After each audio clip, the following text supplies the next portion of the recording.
क्योंकि भगवान ने हमारे शरीर के अंदर 4 वर्ण हैं मास्टर साहब, 4। लेकिन इन्हें वर्णों को लोगों ने जातियों में भी बांट रखा है।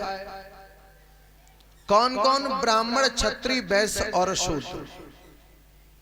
इनको लोगों ने जातियों में बांटा है, लेकिन ये सच क्या है? ब्राह्मण क्या है? ब्राह्मण हमारा मस्तक है, क्षत्रिय हमारी भुजाएं हैं जो परोपकार करने का काम करती, वैश्य हमारा पेट है और शूद्र हमारे पैर हैं।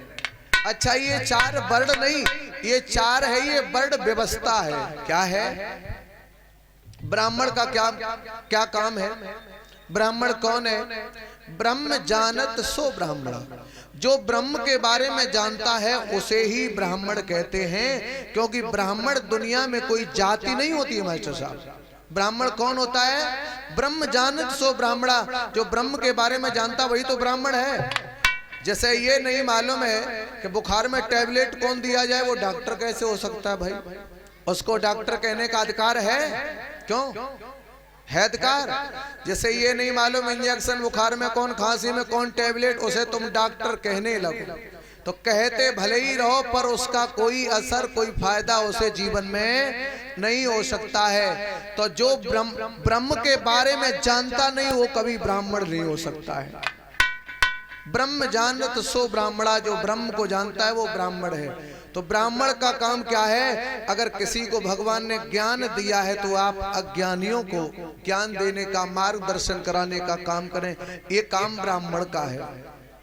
दूसरा कौन है? क्षत्रिय।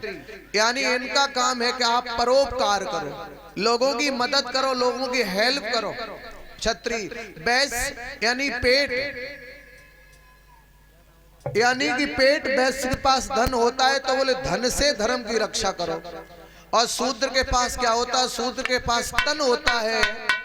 अब भाई इन पैरों से कोई कहे कि आप हमें पैसा कमा के दो, तो ये पैर चल के जा सकते हैं, अपना काम कर सकते हैं, पर पैसा नहीं दे सकते। तो इसलिए ये 4 वर्ण व्यवस्था हम लोगों के बीच में बनाई गई है।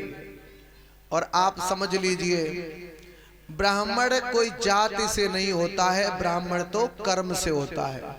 वाल्मीकि कौन थे आप सब जानते हो, पर आज वाल्मीकि की रामायण हर घर में रखी है। वाल्मीकि जाति से नहीं थे, पर कर्म से वाल्मीकि ब्राह्मण थे।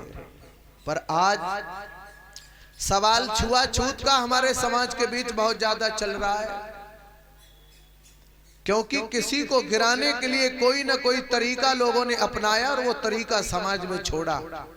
याद रखना, किसी को जात पात से गिराया जाए, किसी को छुआछूत से गिराया जाए, यानी कि लोगों के दिलों को तोड़ा जाए। लेकिन याद रखना, जात पात का भेदभाव त्याग देना, हौसला जीवन में बुलंद रखना, क्योंकि मंजिल तो मास्टर साहब हौसलों से मिलती है, पंखों से नहीं। क्योंकि जब हौसले बुलंद होंगे तो ये जो पंखा से उड़ रहे हैं ये नीचे हो जाते हो। हम लोग हवाई जहाज में उनके ऊपर उड़ने का काम करते हैं, क्योंकि हमारे हौसले बुलंद थे। गोस्वामी जी तो रामचरितमानस में लिखते हैं,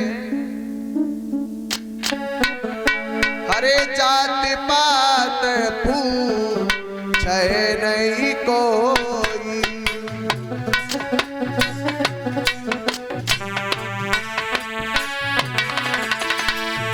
जात पात